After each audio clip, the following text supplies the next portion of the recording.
takes the bents of the drive makes sense out of it all. I'm your host, Buchanan, on this show. We simply are all about the facts. There are plenty of limitations out there that simply want to do anything short, inform you.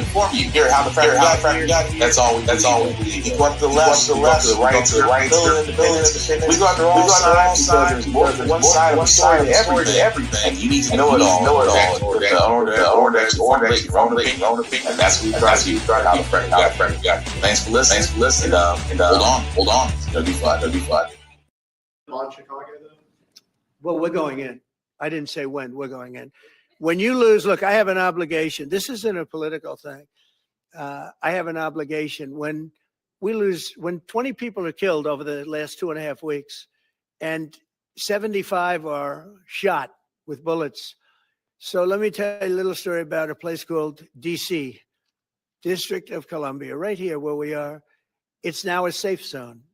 If the governor of Illinois would call me up, I would love to do it. Now, we're going to do it anyway. We have the right to do it because I have an obligation to protect this country. And that includes Baltimore. I saw where Governor Moore was asking me to take a walk down the street of Baltimore. Well, Baltimore is a very unsafe place. It's rated number 4 in the city, one of the most unsafe places anywhere in the world. But, you know, we took care. This was a beautiful thing that happened in Washington because we showed. Imagine, if you will, if you thought DC was bad, if you thought Taco invading California was bad, now he's trying to take his Gestapo world tour to Chicago. Not just Chicago, but another place too. But anyway, welcome to How the Frack We Got Here. I'm your host, the most, Will Buchanan. Today's date, September the 4th, 2025. Do not adjust your calendars. We are coming to you on a late Thursday evening. Why? Mother Nature decided to knock us out on Wednesday night, so I apologize for the delay. But hey, we're live and we're here, so let's get to it. We do pride ourselves on being a news podcast, a news site for most reputable sources with award-winning journalism. We do not do sensational news like Fox News, The Blaze, where we get extreme left or extreme right views. We simply do not do that. At the same time, guys, we do try to maintain a sense of professionalism, but sometimes words do fly. At the same time, there may be things that might be shown that might be too intense for younger viewers, so viewer discretion is advised. Sorry for that welcome. But yes, we start off with Taco again taking his Gestapo/National Guard U.S. tour from D.C. to now Chicago. But not just that, he also may go to Baltimore. I wish I could make this up.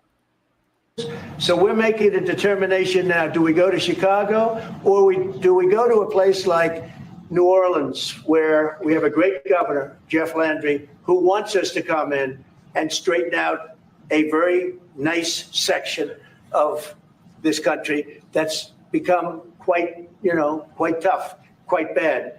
So we're going to be going to maybe Louisiana, and you have New Orleans, which has a crime problem. We'll straighten that out in about 2 weeks. It'll take us 2 weeks, easier than D.C. See, it amazes me the level of BS that Taco can just go to at a moment's notice. And I apologize. I know I said Baltimore, but he was talking about New Orleans in that clip. But at the same time, he did also mention Baltimore. He also mentioned, think about it, Chicago, Baltimore, and now Louisiana, specifically New Orleans. And yet he is trying his hardest. Ladies and gentlemen, this is an occupation straight from a certain, let's just be honest, it's from a Nazi playbook. It's all it is. That's why I have no problem saying that Taco might as well be a Nazi. He's following the playbook to a freaking T because he didn't clean up Washington, D.C. If anything, he harassed the people there. In the last podcast, we talked about that Washington, D.C.'s crime rates, similar to Chicago's, are also lower, very much lower. So much lower, in fact, that there really isn't a reason to go after him. But because Chicago did have 58 people shot over Labor Day weekend, he's using this, as most Republicans do, whenever it comes to gun control. They always go back to Chicago. Oh, look at Chicago, the strictest gun laws in the nation, and yet violence is up because criminals don't follow laws. What Republicans also are not saying is that the reason why Chicago has so many guns is because they come from Indiana. and other southern states where gun laws are a little bit more liberal. That's the thing that Republicans will never say, that the guns in Chicago always come from areas in lower states where the laws are not as strict. So again, criminals don't follow the law, which again, that's one of those things they love. They love to say that criminals don't follow the law. Okay, then again, a criminal did not do the last mass shooting. It was someone who was disturbed, and yet if more legislation was involved, they would have not had access to firearms. In the same sense that a disturbed individual decided to shoot up a church and kill children had access to firearms. Do you see where I'm getting at? Is they always say criminals. But at the same time, the greatest tragedies and crimes that have happened were by people who were obviously disturbed, but had access to firearms. But they love using Chicago as their lightning rod, their straw man argument. Chicago has the strictest gun laws, and yet their violence is up highest, not realizing that violence in Chicago has actually dropped 17% in the last couple of years, dropped 17%. And yes, the Illinois governor, J.B. Pritzker, should be concerned. And why should he be concerned, you ask? Because why else would he choose September to literally and figuratively invade Chicago? Well, it's because it's Mexican Independence Day. Because Chicago has Mexican Independence Day events during that month. So it is amazing to me that Taco would choose September to invade, and I say invade and occupy Chicago, because he tried to invade and occupy Los Angeles, which we'll have a story on that in a minute. He invaded DC only because DC is not seen as a state as the rest of the other states are, because of a legality that he can occupy a city for 30 days, which again is still crazy to me that no one's ever enforced it except him. And now he's trying to occupy Maryland. Now he's trying to think about occupying New Orleans or Louisiana. And here's the crazy part. Here's the real crazy part. If it's a red state, it'll be allowed.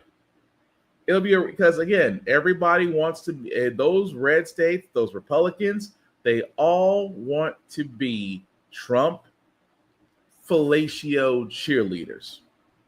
Because I can't say what I really want to say, because even though it's 11 o'clock the same night, but we're going to go with it.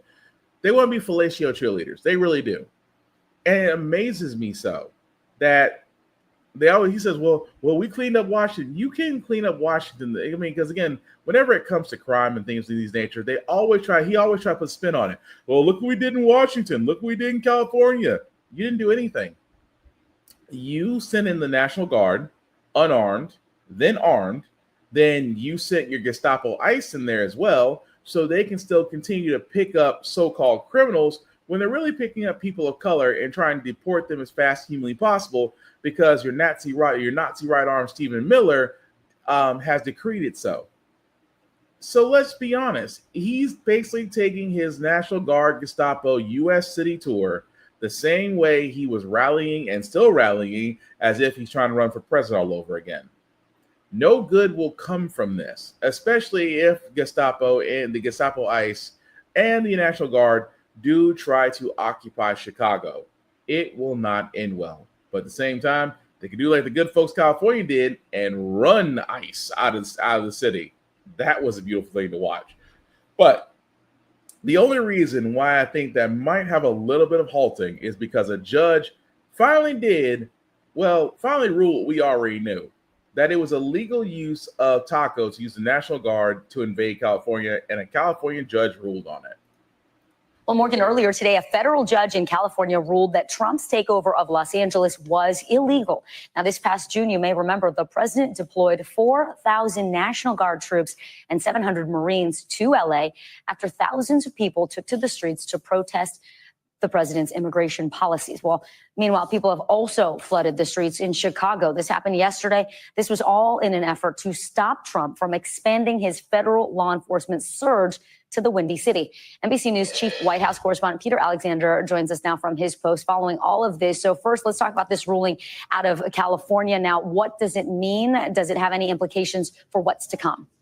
Yeah, Vicky, it's a good question, and this has obviously been a very contentious topic. This crime crackdown that the president has enforced, first in Los Angeles, California, and now he's discussing not too dissimilar crackdowns taking places in places like Baltimore, in Chicago, and in other Democratic-led cities. Specifically to the ruling by this federal judge, they found that President Donald Trump, his administration, violated federal law by sending those National Guard troops to California. In effect, the decision did not require that those troops depart, and its enforcement will begin. The order goes into effect September 12th, so just a couple of weeks from now. But it does come after there was a huge flashpoint there in Southern California over the arrival of these national law enforcement officials, the National Guard. We're hearing from Gavin Newsom, the Democratic governor of California, who had been pushing back against this effort. He posted in all caps today, "Donald Trump loses again." So this gives you some sense of where the courts are on this at the moment, but certainly it's something that needs to play out further. And it's something that's going to continue to remain a flashpoint as the president considers other cities and states where he wants to do similar efforts. So again, it amazes me that we all knew that he weaponized the National Guard, knowing he couldn't. But again, because he has a majority and the GOP is going to do everything that their golden calf wants to do, and Taco really does believe that he's making a difference. So yes, I am glad that California is put in the picture. I'm glad that Gavin Newsom is finally doing what really should have been done. With all due respect to Michelle Obama, when they go low, we fly high. And now it's time to go subterranean. It is. You can't beat. I said the only way you beat a bully, honestly, is to basically punch him in the mouth. And that's what the governor's doing. I'll give him credit for that. And people are actually starting to do that. But you can also fight not just using hands, using legal as well. Because, yeah, Trump knows all about legalizing Trump knows all about court. He spends the majority of his life in court being sued or trying to sue somebody else. And at the same time, the judge did actually give a ruling that, yes, you cannot use the National Guard in this way. And it might take a while. Like I said, September 12th, so it's 8 days from now, which again still may affect whoever Taco may choose to try to occupy again. But of course, yes, his people will fight over it. And yes, there'll be appeals because that's all he knows how to do. But it just goes to show you, folks, that nothing is done out of this except a scare tactic to target people of color, to target those that, may have some difficulties getting citizenship because they don't make it easy. The immigration system in America is caca. And they have no obligation to fix it. Let me stress that again. The immigration system in the U.S. is caca. And they have outside the Democrats with the DREAM Act, there has been no action on the Republican side. And I say it all the time. Republicans do not want immigration unless it's to basically line the pockets of their lobbyists. Hence why farmers are crying, "Oh, we can't get our crops. We don't have enough help," because ICE is picking them up. But now you want to bring them back in with certain visas like green cards. So again, shouldn't be surprised that this is what Taco's trying to pull. But at the same time, proud that he is being held to a standard. The fact that you do have those out there that are trying to resist and protest things of that nature. Here's what I say. Sometimes the best way to get people's attention is to affect their bottom line. And if you really, a simple Google search will show every company that ever donated to Taco's campaign. All I can sit there and say is, what if you just stop buying from said companies? Again, you hit them where it hurts. You hit somebody in their wallet more than their face, you do get their attention rather very quickly. Hence why this next story makes so much sense. And again, that should be an I told you so. That, those in the SNAP benefits frustrated over its elimination, as if you waited till now. And I hate to say this, and it's been said multiple times, not just by me, but other people, but people never pay attention to the world around them until it affects them. And now folks who are, were benefiting from the SNAP or supplemental nutrition assistance program and education are no longer getting it, are a little bit pissed. Because again, it's the start, because that stupid, big, beautiful bill that Taco and his people were talking about is going to be great. Didn't realize that inside that bill, which again will affect SNAP on October 1st, will not only start limiting who can get benefits, but will remove people who have been benefiting from SNAP, who've been getting food stamps, cash vouchers, things of that nature. All of that, there's going to be at least 1 million people that are going to get kicked off of that.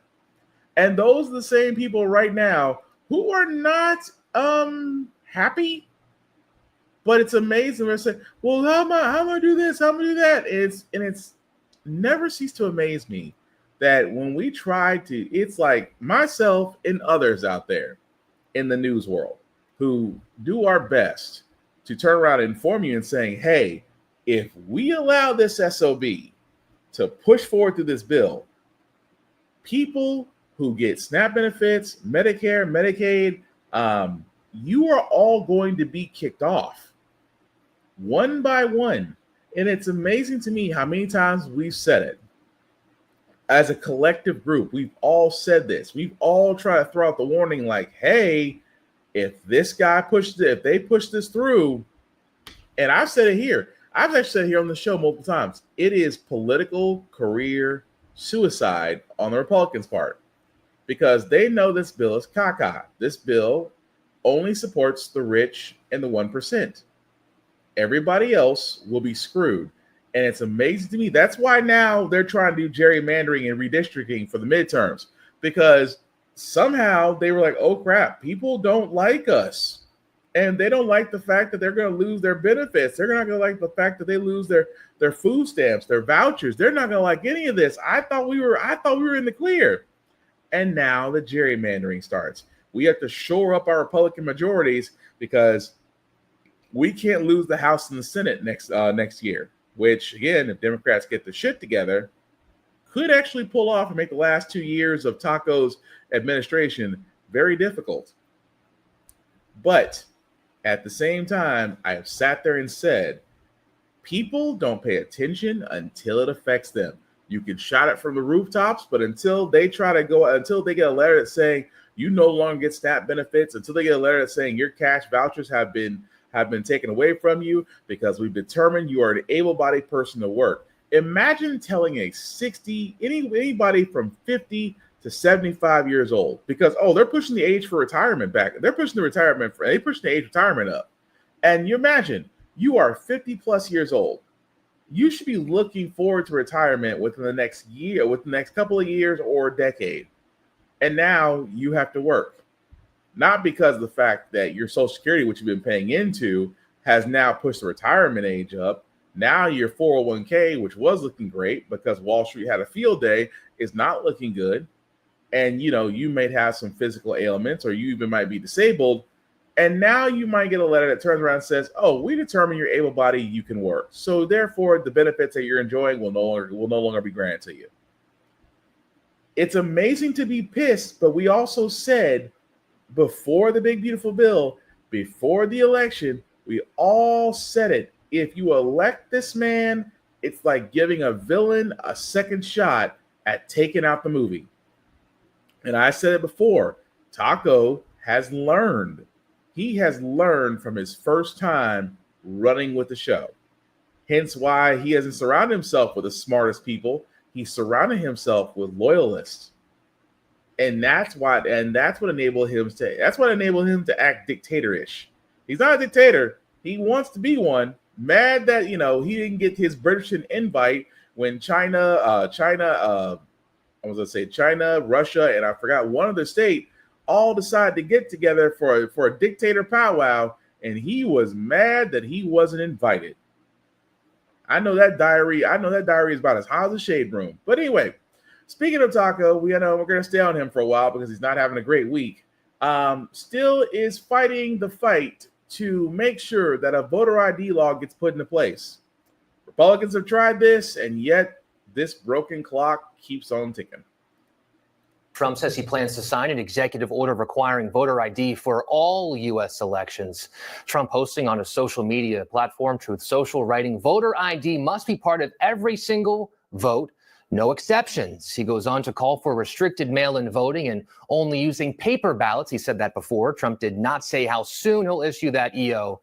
ABC News has reached out to the White House for comment. ABC's Alex Berchet is following this for us live from Washington. So voter ID laws vary state by state. States run their own elections. What's Trump's goal here and why now?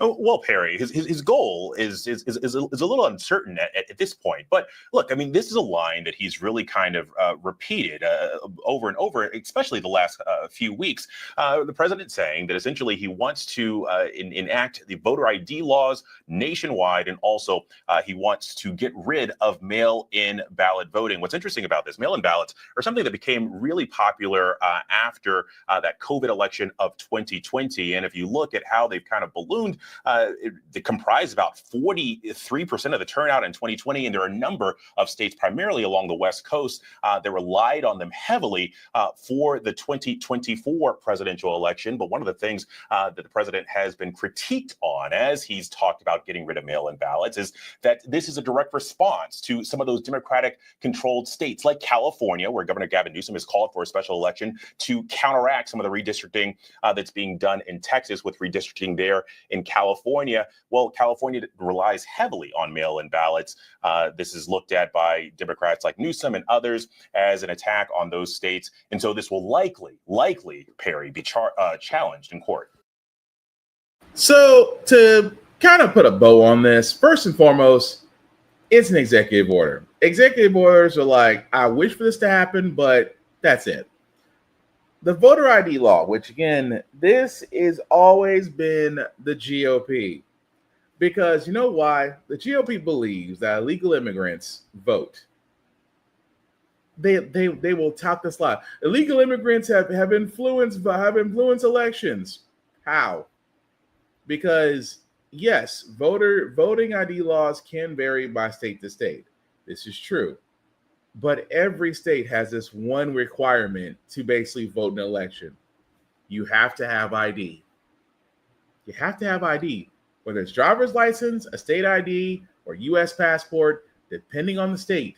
But every state has the basic rule. You must have some sort of ID. If you have an ID, you can vote. That's it. Well, as long as you're not a felon, but again, that goes to a whole other story. But the basic rule is if you have an ID, you can vote, no problem. Taco is trying his hardest to set the goalpost. He knows that most states, especially southern states, have reduced their voting centers. I know here in Tennessee, for a simple example, they've closed at least 3 of them. So at least 3 of them, especially in Middle Tennessee, being closed. So you're going to force the majority of people who usually do, unfortunately, because of life, may not be able to early vote. So they may wait till Election Day, which, by the way, is still not a federal holiday, which would actually save a whole lot of time. You're going to force people to go to election centers that are overcrowded, understaffed. At the same time, now folks are scrambling because, again, if you don't have an ID, you have to go to a DMV to basically get an ID if you don't already have one. This is targeting those, and I say this every day, and I say this with all simplicity. This is targeting those that don't have an ID or elderly. That's all it is. And the mail-in voting, again, mail-in voting was popular, as I said, during the COVID election. Why? Because folks didn't want to risk getting sick versus just to put their vote, but they still wanted to vote. Now, what Taco isn't saying out of all this is he uses mail-in voting. He used mail-in voting, so not for the election versus the former VP Harris, Mountain VP Harris. He did not mail-in vote in that one, but he did mail-in vote in previous ones. So it's amazing to me for a guy that used mail-in voting, you are now saying that mail-in voting is bad. Yeah, you're full of crap on that one. And I do mean full of crap. At the same time, this is, again, as I've said, the GOP is trying to rig the game because, Taco can't help but say, "Oh, this is going to be all against me. This is against me. You know, they're trying to set me up." And yet he is trying to set the game. He's trying to rig the table so he can win, come out, so him and the GOP can retain their power come next midterm. We should not be surprised. But at the same time, folks, make sure that you have your ID. Please check the laws in your state to vote. If you don't have an ID, please get one, obtain one. Please look at the laws again in your city and state, because trust and believe, come midterm elections, they will try anything and everything to turn people away, to screw people over, and at the same time ensure that GOP keeps their hold on Congress. But you can definitely help, but be informed. Move right along, guys. Again, the story I shouldn't really, Joni Ernst, the former senator, says she will not seek re-election in 2026, and all I can say is, bitch, bye. Republican Senator Joni Ernst announcing today she will not seek re-election in Iowa in 2026. The move potentially opening a lane for Democrats to flip the seat in a state where they have not won a Senate race since 2008. For more on this, I want to bring in NBC's Yamiche Alcindor. Yamiche, talk to us about this decision and what does it mean for next year's midterms? Well, this is a striking decision by the senator, and Democrats, as you said, are hoping to now turn this seat blue, but they have an uphill battle because, as you said, Democrats haven't won a Senate seat since 2008, and President Trump won this state in the presidential election by 13 percentage points. And by the way, all 4 House seats, they're all held by Republicans currently. So Iowa right now is a deep red state, even though it used to be a swing state. That said, there's a big question of why the senator is doing this. She faced a lot of criticism from the right because she openly questioned whether or not she could support the defense secretary, Pete Hegseth, when he was going up for confirmation. He was facing allegations of sexual assault and that he had issues with alcohol. The senator has been a big advocate for sexual assault victims, including those in the military. She also faced backlash because at a town hall, there was a constituent who asked her about Medicaid cuts because of the so-called big, beautiful bill. And she said, well, everyone's going to die, when that constituent was talking about whether or not it would lead to people's lives being at risk. So really, she was facing criticism on both sides. Oh, yeah, she was facing criticism on both sides, but the heifer could have stayed. Because, again, if you are an advocate for SA victims, you're an advocate for, if you are literally standing up to never sober Defense Secretary Hegseth and saying you are not capable of basically being the guy behind our nation's defense. If you are saying all these things, and yet your shining, defining moment in Congress will always be this. So they will be coming off. So people are not. Well, we all are going to die. So, for heaven's sakes. Then on Saturday. Yeah, your claim to fame. What your claim to fame is basically going to be is that at a town hall, when people ask you about Medicaid, oh, we're all going to die. It amazes me so that that's going to be what people remember you for. And at the same time, I'm sorry, but bye. You basically got paid for doing nothing. You got endorsements and PACs for basically touting the line. You're a Republican. I've said it many times on this podcast. Say what you want about Republicans, but when it's time to vote on party lines, they always do it. And the ones that don't do it are no longer part of the group. It is definitely a mob mentality when it definitely comes to voting on Republican parties. But I don't feel bad for Joni Ernst. I said it before. These people that get put in, especially with the GOP, because GOP has always been for old, rich white men. They've never been for women or people of color. So people call themselves conservatives. Especially black people. I will never, never, never understand black conservatives because the literal ideals behind conservatism do not speak for people of color. Do not. But at the same time, I don't feel bad for Joni Ernst because, again, I don't think she would have made it. The Democrats have a chance to flip her seat, but we'll see. But I'm sorry, bitch, bye. Please go ahead. Because anybody that has that tone when you're talking about Medicare and life-saving medication or technology or just anything that can actually help extend a person's life, and they may no longer get it after this big beautiful bill has been passed, and the thing that you say is, well, we're all going to die sometime. How very morbid. May you go out kicking and screaming, you piece of caca. Move right along. The battle between federal governor, leader of the Federal Reserve, Lisa Cook, and of course Taco goes on. Keep in mind, we talked about the fact that Taco has tried to forcibly oust this woman because he believes that on a application for a mortgage, she might have muffed the numbers. Let's also keep in mind this is the same guy that basically was convicted and found guilty of mortgage fraud for nearly 20 plus years. All I can say is teacup, meet kettle. Concluded a hearing with no ruling in a legal case challenging President Trump's firing of Federal Reserve Board Governor Lisa Cook. The administration's arguing alleged discrepancies on Cook's mortgage documents are sufficient and justifiable reasons to fire her. Well, today, Cook's lawyers fired back. They claim allegations of fraud have become Trump's weapon of choice as he tries to win control of the Federal Reserve to lower interest rates. Cook denies any wrongdoing. ABC senior Washington reporter Devin Dwyer joins me for much more on this. So, Devin, walk us through where we're at on this hearing. The judge is requesting some more briefings by Tuesday. Where are we at? Yeah, Trevor, the judge today, the first time this dispute has landed in a federal court, declined to issue a temporary restraining order keeping Governor Cook in office. That said, she does want more information next week.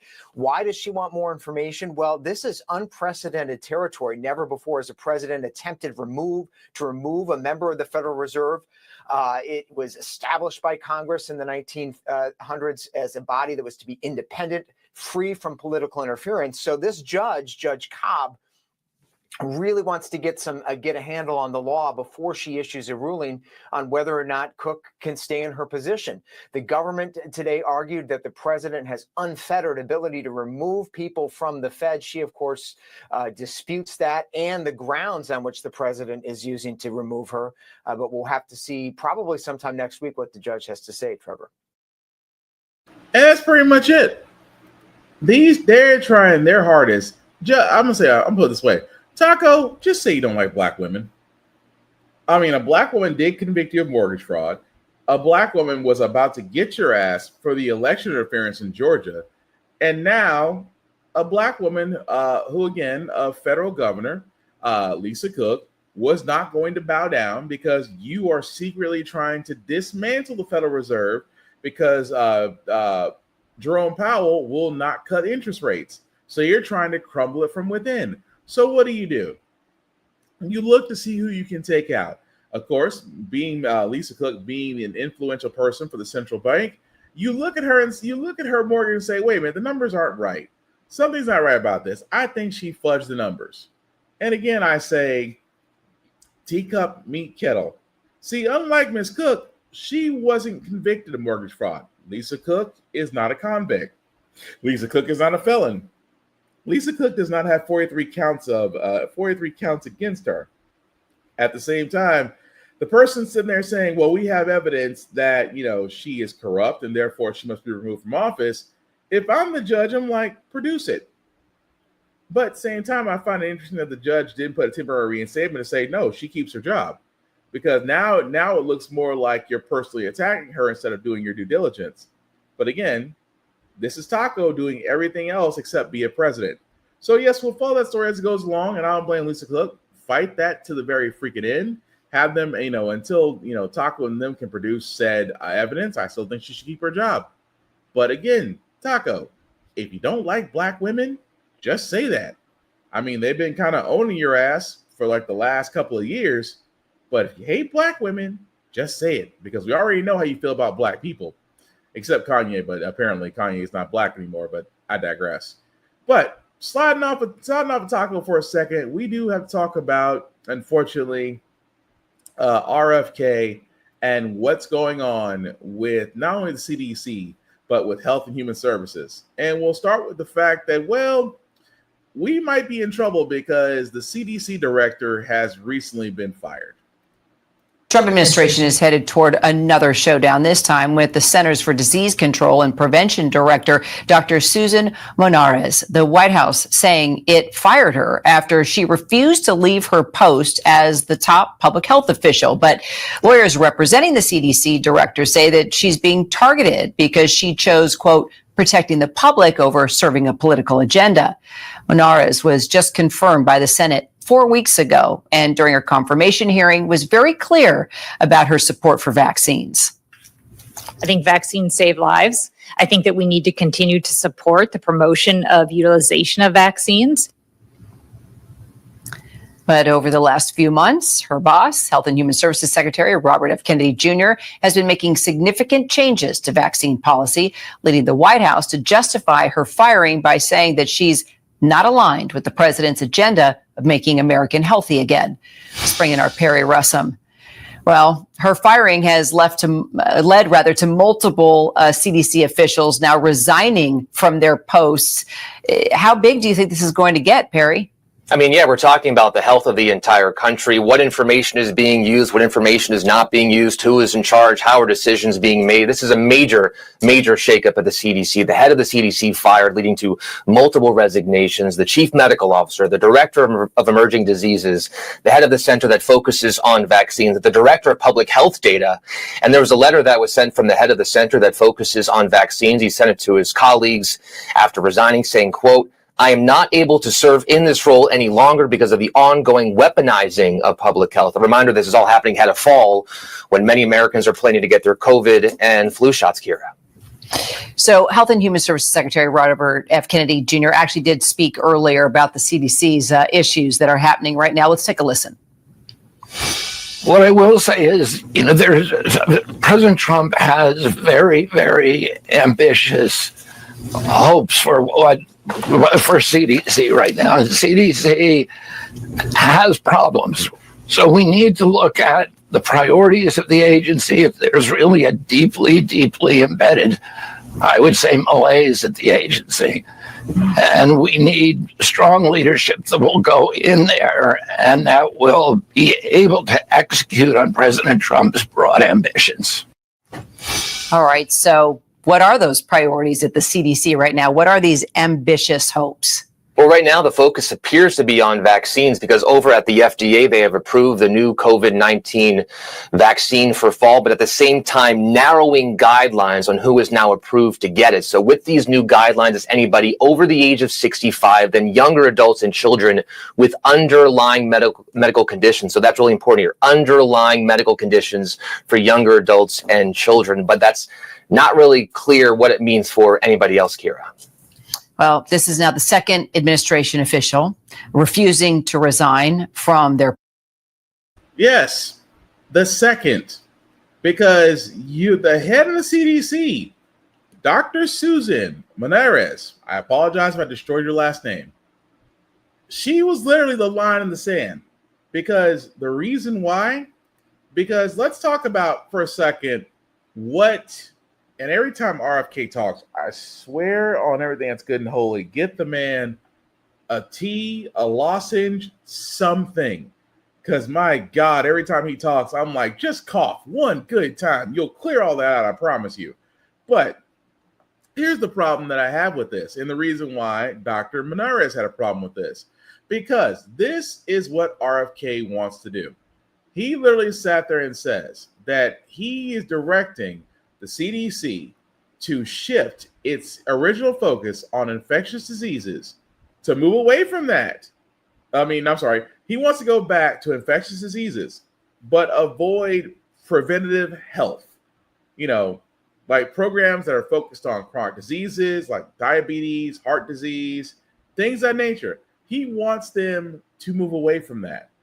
That he wants to prioritize cloth masks on toddlers, saying that, we shouldn't do that. Or 6 foot social distancing. Remember social distancing? 6 feet between everybody. Remember that? Boosters for healthy children, prolonged school closings.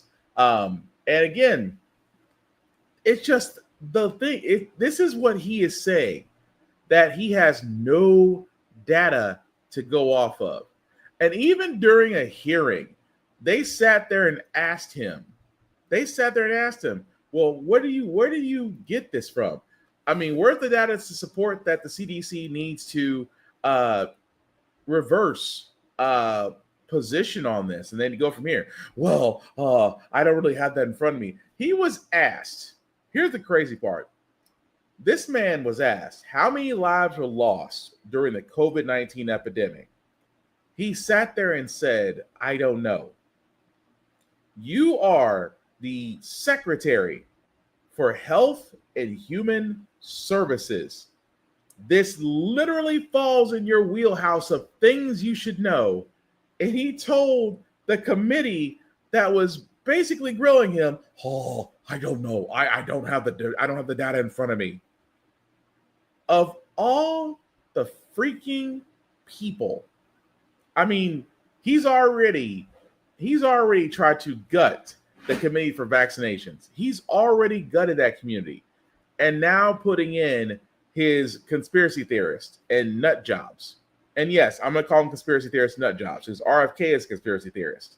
He has turned around and has literally tried to send. He's already fired over 1,000 former Health and Human Services employees. You have basically forced out the one person in the CDC who sat there and said, hell no, we are not going by this mandate. At the same time, we're supposed to trust him. I don't trust anybody that has leeches on the brain or decides to invade whale carcasses and take them home or drop off carcasses and bears in Central Park. I'm sorry. Trusting RFK with your health is like trusting Ray Charles to give you a shave. And no offense to Ray Charles. He's a talented musician, but I really wouldn't trust that man with a razor and tell him to give me a shave. That's all I'm saying. But here's also the crazy part, that not only we can't sit there and say this is all RFK. Florida has now entered the chat because their Surgeon General wants to remove all vaccine mandates in the state. I cannot stress this enough. The newly appointed Florida Surgeon General wants to remove all vaccine mandates. And here's his crazy ass reasoning. The battle lines over vaccines tonight drawn along state borders. Florida now planning to eliminate all vaccine mandates, even for schools, although shots will still be available. State Surgeon General Joseph Ladapo. Every last one of them is wrong and drips with disdain and slavery. Okay? Who am I as a government or anyone else, or who am I as a man standing here now to tell you what you should put in your body? Among the vaccine mandates that could be erased, measles, chickenpox, polio, and hepatitis B. Medical experts are alarmed. And we'll continue to accumulate more and more unvaccinated people living in Florida who are under age 5, who will over time become a walking time bomb in terms of a potential outbreak. 3 other states, California, Oregon, and Washington, are forming a health alliance to provide their own vaccine recommendations. Citing the recent firings of experts at the CDC, they say the agency has become a political tool that increasingly peddles ideology instead of science. The Department of Health and Human Services rejecting that claim, saying policy will be based on rigorous evidence. Now even Republicans on Capitol Hill doubt if HHS Secretary Robert F. Kennedy Jr. can rebuild trust. There's just been too much chaos. It's a goat rodeo over there.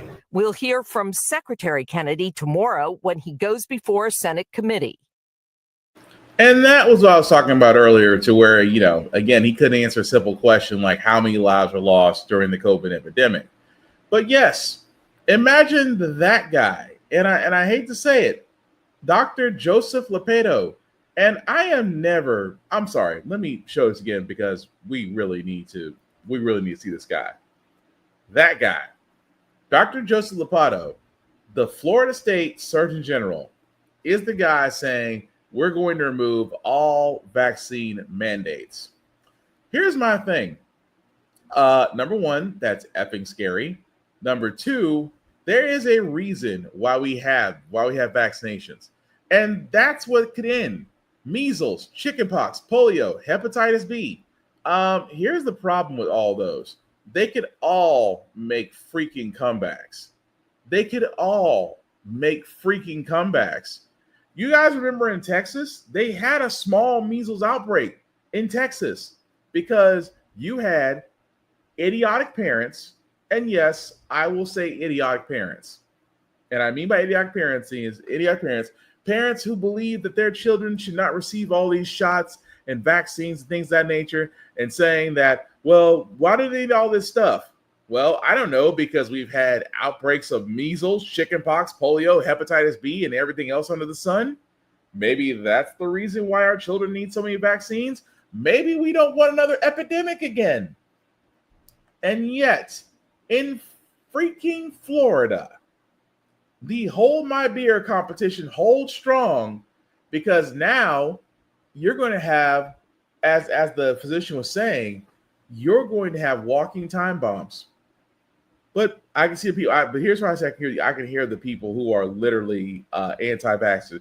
But wait a minute, isn't vaccine supposed to prevent this? Why is my child being unvaccinated such a problem? Because you're introducing a new strain into an environment that was not ready for it.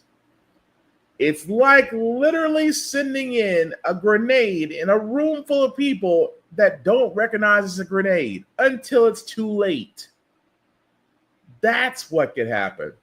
But it's amazing to me when the guy says, it's your body given to you by God. Who am I to sit there and tell you what to do with it? That dude, that's so not what you're going for. If you want to be a preacher, go to church. You, sir, supposedly are a physician. You are always supposed to be on the Hippocratic oath of do no harm. Protect your patients. But you're going to sit there, again, from a state that questions everything.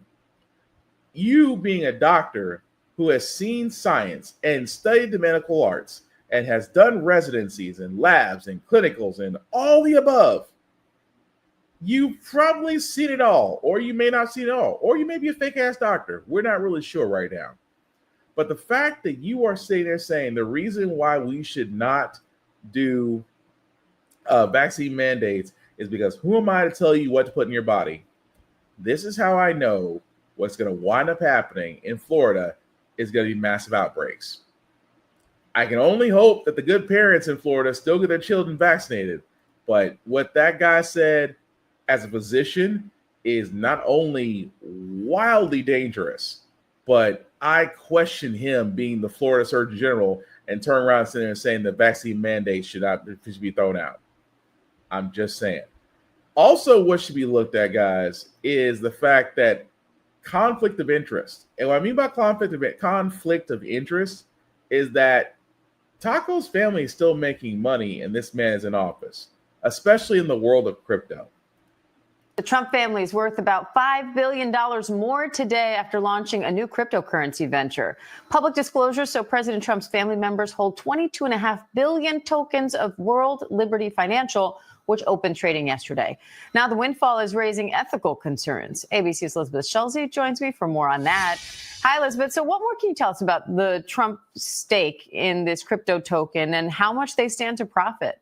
Hi, Dan. Okay, so we're talking about this $5 billion windfall. That is at least on paper. And that's because of the amount of tokens that basically the Trump family has locked in of this digital currency. So just think about a digital currency like Bitcoin, World Liberty Financial, this digital token, kind of like that, but it's part of this broader cryptocurrency venture that the Trump family launched really just weeks before the election. We had seen that on the website for this venture, President Trump and his sons were listed as founding members. Since then, Trump is listed as no longer serving because he is president now as a founding member. But the reality is that they are locked into a lot of these tokens, which as they increase in value, that would increase the value that the Trumps get back. They can't take it out. They can't sell it yet because of the arrangement around this venture, but they are worth a lot more. And as you say, this does raise questions when it comes to conflict of interest and the overall dealings of this president when it comes to business in the White House and his own family's net worth.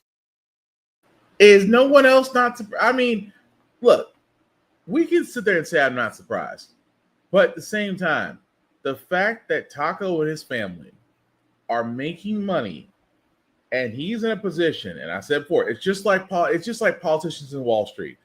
I do believe if you're serving, whether as a senator or representative, you cannot in any way, fashion, or form sell, buy, or trade stocks. You cannot do it through a third party. You cannot do it through a blind trust. You simply cannot do it because the temptation there is too great. The temptation for insider trading is just simply too great. And at one point, it should have been a law. It should have been a law. If you serve Congress, you cannot be part of Wall Street. There needs to be a wall. Well, technically, there needs to be a wall, a chasm, several miles of water. But you get what I'm saying. There needs to be a wall between Wall Street and Congress because politicians easily have these multi-million-dollar portfolios, but you're also able to get access to things that the average citizen can't get. So yes, there is that level of we need to put a wall between you people because conflict of interest, just like again, Trump's family making money, even though it's $5 billion on paper, but they should not be allowed to do it. And yes, it does raise ethical standards, but again, the GOP is running the show. Will they do anything about it? Nope, not a goddamn thing. This, unfortunately, will still go on until competent people are able to step in, or at least the SEC will step in, but we will see. But yes, this screams conflict of interest. But it also screams that there's money in politics, and the only way you're actually going to clear out politics is to honestly ban lobbying and make it a felony, make it a federal crime. That's really the only way you're going to get out of it. But again, conflict of interest screaming. But speaking of things that are screaming, or I should say heckling, these Republican people kill me. You already know that your party is not favored. Matter of fact, it's not even well liked. And you still hold town halls. And it's getting more and more evident that your own constituents are wondering why the hell we voted you in. And yet, you have idiots like Representative Moore out of Alabama who decided to take a brisk exit because of the questions being asked. So there are those cases now where they're trying to clean up, and I think we're going to have to look. Clean up? What? Clean up? We want them here. We don't want you here. We want them here. Why are people not getting due process? So, Why are immigrants not getting due process? so due process for a citizen and a non-citizen are different. False. False. Lies. The 5th and 14th Amendments allow for it. The Supreme Court has backed it many times. Shame. Shame.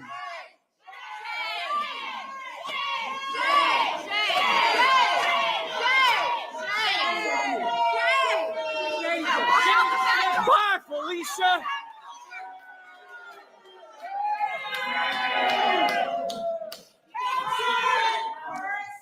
I don't think he'll be staying for questions.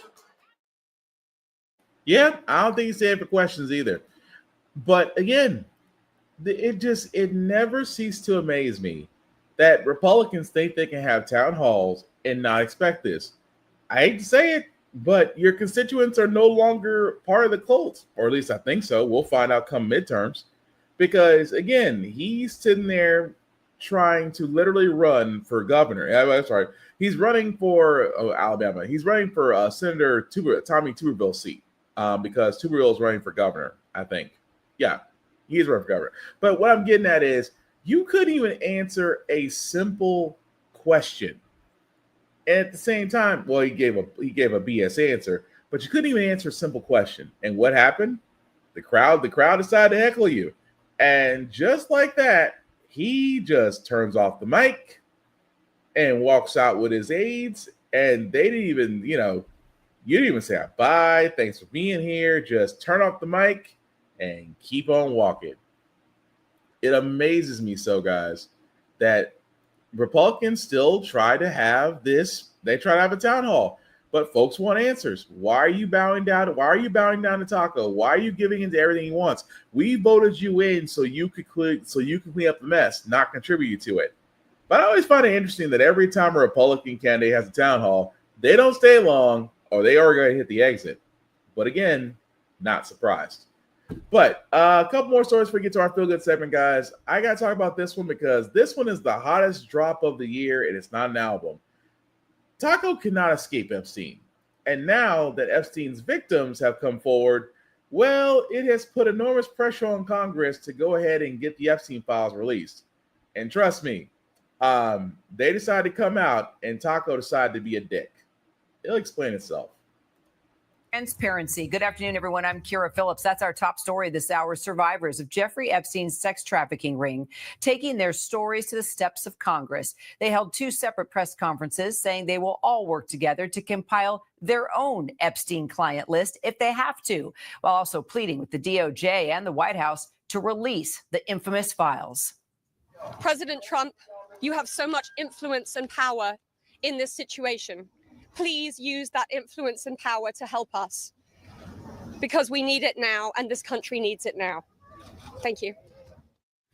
And just minutes after Epstein's survivors finished detailing their stories of abuse right there at the Capitol, President Trump had this to say in the Oval Office.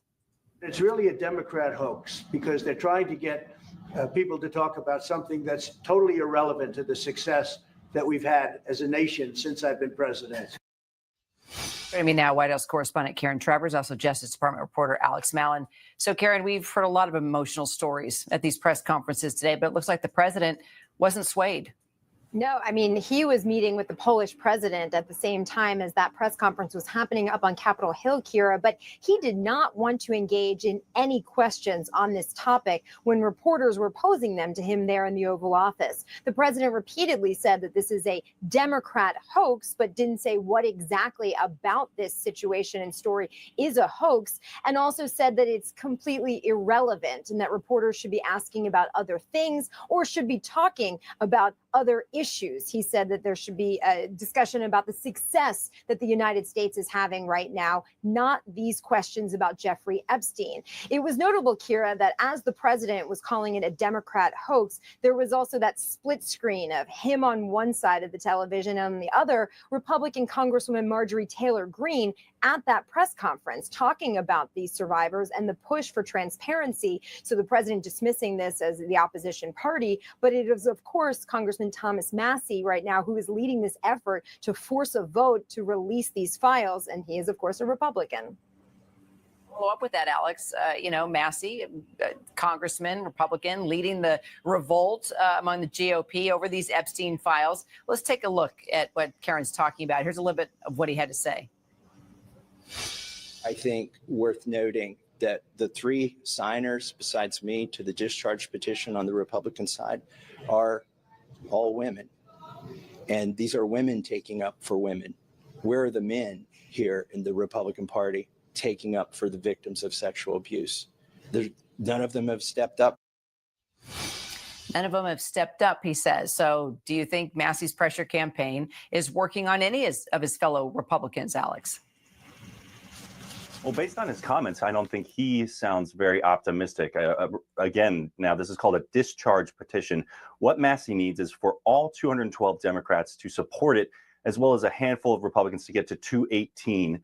And he just does not seem to have that number at his side at this point. This is obviously facing stiff resistance from House Speaker Mike Johnson, who is vehemently opposed to bringing this bill to the floor. And again, even if it were brought to the floor, it would have 7 days, and then it would need to go past the Senate, and also it would end up on President Trump's desk.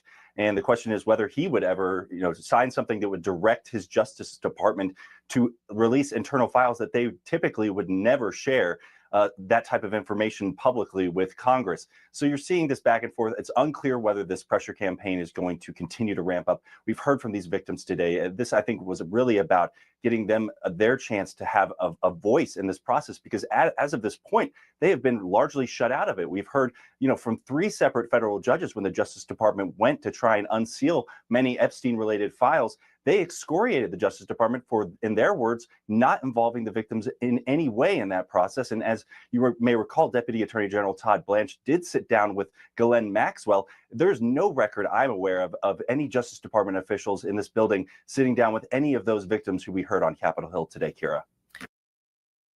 So what's crazy about this, right? That these are former victims of Epstein that came forward saying that, hey, we want these files released. We want justice. We actually are, we're speaking out as former victims. And also what also wasn't said in there is that Trump said F-16 fighter jets to fly over, which again was cowardly, kind of a bitch move actually. But it's amazing that these survivors are coming forward trying to give their stories, and they're all saying the same thing. We want these files released, or we'll compile our own client list. And that's where it gets juicy, because Taco cannot escape Epstein. He can, I don't know, it's a hoax. There's nothing to this. You can keep calling it a hoax. Doesn't mean that it's not real. It's almost like he's trying to say, if I keep saying hoax, if I keep repeating it, it eventually has to come true. No, Taco, it doesn't. There's pictures of you and Epstein. You wrote letters to Epstein. You obviously must have, your name appears in the files. Just a month ago, your AG Pam Bondi was like, the files are on my desk, and then the files didn't exist, and then the files actually did exist, and then, she's still holding on to the files that didn't exist beforehand, but says, oh, by the way, Taco, your name appears in the files. And again, it amazes me with these Epstein files that are being treated, they're being treated like the golden Fort Knox right now. Oh, we can't release this. Why? And just like Representative Massey did, which I still believe a Republican is trying to push forward this, along with Ro Khanna on the Democratic side, and they are trying to push forward to bring this to a vote. And like Massey said, all women have stepped up and spoke out against this. Where are the men? Well, Mr. Massey knows the answer to that question as well as we all do. The men aren't going to speak up, because we've seen what happens when you speak up in a mob. You become a rat. And we all know what they do with rats. Not to say that Representative Massey is a rat, but he'll be seen as pariah. You went against the grain. You went against our golden calf. And now you may not be here. You may not be here come midterms. At the same time, the same doggone time, where are the Republicans, are the men staying forward? Because if you're expecting Speaker of the House Mike Johnson to do anything, you might as well let that go. That man is his lips are literally attached to Taco's buttocks. That's not going away anytime soon. I do not expect Lindsey Graham or any of those other men on the GOP to step forward. It's amazing that Marjorie Taylor Greene, of all people, I did not have that on my bingo card, standing up and saying that these files need to be released. I keep expecting her to change her tune every day they have a talk with her. But it's the Republicans. The Republicans, and that's why Massey and Connor are trying to force us to a vote. If they force to a vote, then they have no choice. But here's also the rub, though. Two rubs. One rub is, if this does get on Taco's desk, he will obviously veto it. And then it goes back to Congress. Congress will need 2/3 majority vote, and we'll have to force a signature by Taco to get this done. And there's also the second part. His AG Pam Bondi. She runs the Department of Justice. She is the most incompetent AG this side of William Barr and Jeff Sessions. I guarantee above all else, in the snowball's chance, they get the vote. And the really close to snowball chance passing a son if they get it to pass. And if somehow, some way, Taco vetoes it and they get an overwhelming 2/3 majority vote, and he has no choice but to sign, expect Bondi to drag her effing feet. Expect her to slow walk the Department of Justice on this, which is why I'm hoping that those former victims, I am hoping they come up with a client list on their own. Well, Clinton's on that list. And what? Because Clinton's a Democrat, I'm supposed to, maybe we shouldn't do it because it's self-mutual assured destruction. No. Everybody that partied with Epstein that is on that client list should be exposed. Whether the Democrats, Republicans, independents, celebrities, whatever. You went to that man's island and probably did some questionable stuff. All the more reason why you should be shown on that list. So no, I don't care if Clinton's on there, cool. If Garfield, hey, go for that. If Snoopy showed up, sure. Again, everybody on that list should be freaking exposed because there are victims that are still looking for justice, and you have an entire political party that would rather remain silent than do the right thing. And that should tell you everything you want to know. But the last story, guys, before we get to our feel good segment, again, we talked about Sesame Street and the Corporation for Public Broadcasting losing its funding, which means it will effectively shut down majority of its operations the coming year. And that it did this includes shows like Sesame Street that's been on for 60 plus years that have done nothing more to influence and teach kids and even encourage kids to higher learning, things of that nature. We all thought that was very sad. I am happy to report, guys, before we get to this MSN article, that Sesame Street, along with Netflix, along with YouTube, will be able to see the entire library for Sesame Street. So again, guys, it is great that we're still getting that. And I'm not complaining because I grew up on Sesame Street. My kids watch Sesame Street. They are not just Sesame Street, but Arthur and other shows that are on PBS have been nothing but great educational tools for children. That being said, Taco decides that he wants to use PragerU as the alternative to PBS. And I'll just play the video. Public broadcasting will be largely shuttered by the end of next month and gone entirely by January. At President Trump's request, Republicans in Congress canceled its federal funding last month, and that spelled the end of the organization's half a century of supporting public radio and television. Now, much has been made of the impact that these cuts are going to have on local news stations, particularly in rural areas. But the Corporation for Public Broadcasting has also played a huge role in supporting high-quality educational programming on PBS, where Sesame Street and Mr. Rogers' Neighborhood originated. And where that legacy of iconic educational programming lives on with the Mr. Rogers spinoff, Daniel Tiger's Neighborhood, and programs like Sid the Science Kid and Word Girl. Meanwhile, the White House appears to be eyeing an alternative to these kind of PBS Kids programmings that teach kids social, emotional skills, science readiness, and literacy. PragerU is an unaccredited, non-professional organization founded by conservative talk show host Dennis Prager in 2009.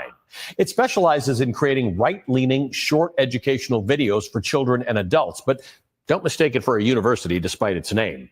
The organization does little to hide its intent to indoctrinate children with right-wing ideology. And on the bottom of its website, you can find the following disclaimer, quote, PragerU is not an accredited university, nor do we claim to be. We don't offer degrees, but we do provide educational, entertaining, pro-American videos for every age, end quote. According to Vox, in July, the White House debuted an educational partnership with PragerU at a launch event for a new museum exhibit. Now, the thing about PBS and PBS Kids, which made parents trust their programs, is the fact that education professionals and early childhood development specialists played a vital role in producing and developing them. Sesame Street, in particular, was designed to help low-income and minority students aged 2 to 5 overcome some of the disadvantages that they traditionally had when entering school. In fact, a 2016 study found that children in households who were exposed to Sesame Street were 14% more likely to be enrolled at the correct grade level for their age at middle and high school. So to put it simply, PBS Kids is programming in the public interest. It's improving society while your kids are watching TV and you're off doing something like washing the dishes. The payoff may not be immediate, but the impact is long-lasting. PragerU's content is already being deployed in 10 states across America, including Florida, Arizona, and Louisiana. These partnerships allow PragerU's materials to be used in public school curricula while not mandating it. But one of PragerU's most loyal supporters happens to be the state currently ranked 50th in education, Oklahoma. This week, Oklahoma announced it will require teachers from New York and California to pass an America First test designed by PragerU before being hired in the state. The state's public school superintendent said the test is an effort to root out, quote, radical leftist ideology from classrooms and warned that Connecticut, Illinois, Minnesota, and others could soon join the list. So what's so concerning about PragerU funding champions of PragerU finding champions in the White House and in other states? I'm going to let you be the judge. The southern colonies were dependent on slave labor, and they wouldn't have joined a union that had banned it. Are you okay with that? I'm certainly not okay with slavery.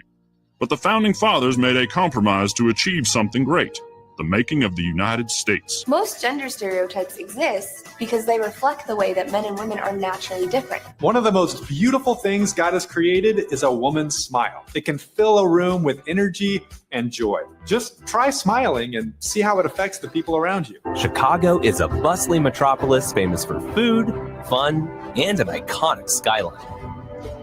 But beneath those tall buildings, Chicago has a dark side and a long history of crime, poverty, and low-performing schools. Slavery is as old as time and has taken place in every corner of the world, even amongst the people I just left. Being taken as a slave is better than being killed, no? I don't see the problem. I don't see the problem. Wow. That's what some children in America are learning. I'm joined now by the Democratic State Representative of Oklahoma, John Waldron. Before entering the political arena, Representative Waldron was a social studies teacher in the Tulsa Public School District. I'm also here with my colleague, Antonia Hilton, co-host of MSNBC's The Weekend Primetime, author of Madness, Race and Insanity in a Jim Crow Asylum, a remarkably important book. I had to ask my producer several times about those PragerU videos to make sure we weren't being punked. I had to ask them, is that real stuff that is being shown to kids in America to teach them in lieu of PBS? It is. In fact, Allie, just last weekend on our show, we had an educator who's also a state representative in Oklahoma named Gabe Wolion. He has used PragerU content in the classroom. So if you're wondering if the video you're showing right there, this, retelling of slavery from Christopher Columbus's point of view, what you heard from fake Frederick Douglass there, if that's actually been used in the classroom, I have met educators who have started to integrate this kind of stuff with young children. And I want to point out one thing, because a lot of people have paid attention to that Christopher Columbus clip where he says, that being taken as a slave is better than being killed, and he doesn't see a problem. Not only is that an opinion and a sort of form of propaganda to put in front of children, but actually primary source documents from slaves themselves that educators across the country have access to completely undermine that. People who were enslaved spoke very often about the fact that they were willing to put their lives at risk, willing to die in order to escape plantations in the South. Frederick Douglass, in fact, attempted multiple escapes, and he famously got engaged in a physical altercation with a notorious slave breaker who was trying to dominate and harm him. And fighting back when you are an enslaved person is something that, again, they knew could end their lives. Yep. And so it's actually not just a little wrong. It is really insidious. And I say that as a journalist who's covered this, that simply the facts, the records, primary and secondary source documents that we've had access to for many years in this country go against so much of the programming that is getting in front of children. When I've spoken to educators about why they would use this, they say, well, it's about alternative perspectives, or, some of the documents we have are liberal perspectives, and this is a conservative one. But it's really not that. There's the truth, there's the reality of what slavery represented to the United States. And then there seems to be this major push that's been gaining steam for years now to recast the entire American story, to resist feeling guilt about what happened and what was a central part of our founding. And it's really alarming for the educators who are being pushed to use this stuff, for the parents who are finding out their kids are exposed to it. And it's having a real impact. You just spelled out it's in 10 states already, but I've spoken to Dennis Prager. I know their team. I've visited their headquarters in California. They have a 50-state strategy. Yeah. Oklahoma's got real issues in terms of education. I mean, it's not that people... And I'm just going to leave it right there, just because, again, that was... And I talk about PragerU. This isn't the first time we talk about PragerU on the show. That's scary. Alternative education.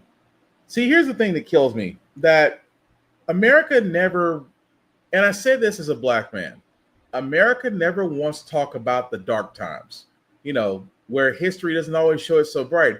It always never ceases to amaze me that when it comes to, it's almost an air of white nationalism or white supremacy, that, white people never did anything wrong. They came to America. They did have slaves, but, black people own slaves too. And, we're not going to talk about how we massacred the Native Americans, how they saved us. And that's the reason why I have Thanksgiving. Or, the Trail of Tears, we basically took their land and forced them away from the reservations. We're not going to talk about the fact that we've incarcerated Japanese Americans in the internment camps on our own soil. Or just recently, we're going to try to forget the fact that we had multiple children from immigrant families sitting in ICE detention centers like cattle. It is amazing to me that America never wants to talk about the dark times, but what they always want to talk about? That we pulled ourselves from our bootstraps, that every decision we made was the right one, and we led the world as being the number one nation. That's nationalism. That's supremacy. And that is something that simply cannot be taught to children. Because again, you begin the entire cycle of racism, bigotry, and just overall Nazi mentality all over again. And that's what PragerU's doing. They're trying to make white people not feel bad about history. But I'm sorry, your ancestors did do a lot of shit. And you know how you stop that? And you honestly know how you stop the cycle? You have to acknowledge that it happened and teach cultural sensitivity and teach what happened during the civil rights era. Teach what happened during periods of slavery. How most black people do not see July 4th as a holiday. We see Juneteenth as a holiday, because even by the 4th of July, there were still some black people that were still kept as slaves. That literally the U.S. Constitution was not written for black people until the civil rights movement, because we were still seen as a black person was still seen as 3/5 of a human being. The so-called founding fathers were all slave owners. And it amazes me so that when we talk about history, we don't talk about it in the same sense that every other country talks about their history. And that's the reason, outside of many other things, why we have a problem in this country. That education has always been a vital part of it. And the moment that they start introducing, you take away Sesame Street and give us watered down propaganda BS, and it's now starting to be used in schools. And that's the scary part. That the first thing they're trying to do with the next generation is indoctrinate them. And that's what PragerU is. That is BS propaganda dressed up as indoctrination 101. Again, we should all be very aware. But we're going to move on to our Feel Good segment, because usually on How the Frack We Got Here, we usually cover a lot of things that are doom and gloom. Sometimes make you lose your faith in humanity. But hey, it's Thursday. I know, weird. We're about to go into Friday, so the weekend's coming up. Thank you, God. We want to leave you guys out some good news and some good vibrations, and hopefully this next story will do just that, of an Army cadet and his father saving someone from a burning car. I know, sounds like a movie, but it actually happened. This morning, the heart-stopping moment. A man is pulled from a car moments before it burst into flames. Larry, come on. West Point cadet Larry Pickett Jr. and his father rescuing the driver, all caught on camera. The 20-year-old sophomore was returning from dinner Saturday night with his family in New York City when they came across the crash scene. We came upon a downed power line. We saw to the left that there was a car that had crashed on the side of the road. Within seconds, Larry, along with his dad, springing into action. We saw that there was a gentleman in there that needed our help. You can see one of the downed power lines as the men carried the driver across the road to safety. Moments later, the car bursting into flames. You hear it? That's the tires popping. Without thinking, we just reacted and when it helped as best as we could. I'm just grateful that we got him out, honestly. You're a hero, sir. Larry, who plays safety for the Army, says it's all kind of a blur. It happened so fast, but just going back to what my family's taught me, and just being here at West Point, and them instilling different values in us, like selfless service and the willingness to serve, seeing somebody who needed help and just reacting. And thanks to that quick reaction, the man who crashed his vehicle didn't suffer any major injuries. Now, West Point says they are proud of Cadet Pickett's heroic actions, and they say that Cadet Pickett, he plans to join the infantry once he graduates there from West Point. But gosh, this young man is the epitome of selfless service. Yeah. Of course, one of the Army values. I give him credit because not too many people go right into a burning a car that's about to explode or burn and actually save somebody. So kudos to that young man and his father for actually saving him. And of course, going to West Point, that man can ride his own ticket wherever he goes now. So kudos to him. But that's going to do it for this podcast, guys. Thank you all for liking, for watching, for letting people know this is live. I know this is a weird time. We usually do this on Wednesday nights. But like I said, Mother Nature knocked out our power. So we're happy to have power back. And we're still able to keep this on track. But still, thank you for rocking with us. That being said, some shameless plug before we do get out of here, guys. Shout out to APR TV. Why? Because How the Frack can be seen on there, whether on the Roku channel or Amazon Fire TV. Definitely check them out, as it can all be streamed from yours from any smart device. But definitely check out APR TV. Also, BlurStation.com. Another streaming service, guys, that is for us and by us and deserves not only our viewership, but our patronage as well. Definitely check them out. They have movie, television, and other things coming up down the pipe, especially more news as announcement will follow. But for now, go to BlurStation.com, hit the join now button. It's $10.99 a month to stream Blur Station. Trust me, you will not be disappointed. Also, run for office. You guys have heard me say this multiple times, but again, this is how the people did it beforehand. The Moms for Liberty, the crazy ones, even the Tea Party. I know, a name that has been said in a while. They all went through this process. If you do feel the call to serve, whether it's local or national, use runforoffice.com, as it will take you through all the process of hopefully getting your name on the ballot. You're running for office and hopefully you winning. Because as I said, guys, we all have to be more active because, again, with the midterms coming up, the GOP is doing everything they can to ensure that they keep their strongholds on the Senate and the House. However, Democrats, if you get your stuff together, you could have a blue wave and make the last 2 years of Taco's presidency problematic. But we will see. As for myself, guys, definitely do follow How the Frack We Got Here on all socials, YouTube, Facebook, Twitch, TikTok, all that good stuff. Like, share, and subscribe. I cannot stress this enough. None of this cannot be done without your assistance. And if you feel the need to donate, hey, donate. I'm not going to knock you for it. At the same time, guys, you can also follow me, Black_Spartan615 on the socials. I do love to talk to people. Just don't make it weird. I don't want to start blocking folks. At the same time, guys, I know with everything that's going on right now, don't doom scroll. Go outside. Enjoy nature. It's actually not as hot as it used to be, which means that winter is coming. Thank you, because I am definitely not a summer person. But go outside. Go do something that makes you laugh. Go do something that makes you feel good. Go do something to just enjoy some peace and protect your peace once you get it. Also, check on your people. Text or phone call, or even pull up. Either way, let them know that you care. At the same time, guys, again, with all this going on, get ready for voting. If you haven't already got your ID, get your ID. If you also learn the voter ID laws in your city and state, because they will be subject to change, but be at the ready come midterms, and also help those that may need help themselves. Because again, the midterms is where it all can change. It really can be. But again, it depends upon you. At the same time, guys, as we wrap this up about How the Frack We Got Here, it's all about staying informed. We are not trying to reinvent the wheel, guys. We are simply giving you all the information to allow you to make up your own mind, but we do provide a positive perspective, but it goes along with it. We do better as society once we're informed. We're progressive. We move forward. We try to right the wrongs of our past, making decisions now that we should have done back then. Like electing our first Black woman to the Supreme Court, electing our first Black woman to be the federal Board of Governors, electing our first Black woman, and maybe one day that they may be called Madam President. All great things. We don't learn from history. We are doing to repeat, and that's what we keep asking ourselves. Why does everything go up at our paycheck? Why are we like the different politicians with the same old game in Congress? And most importantly, how the Frack got here. Thank you all for watching, guys. Please take care of yourselves and each other, and I promise we will all get through this. Thanks for watching and still rocking with us, guys. Have a good night. Peace.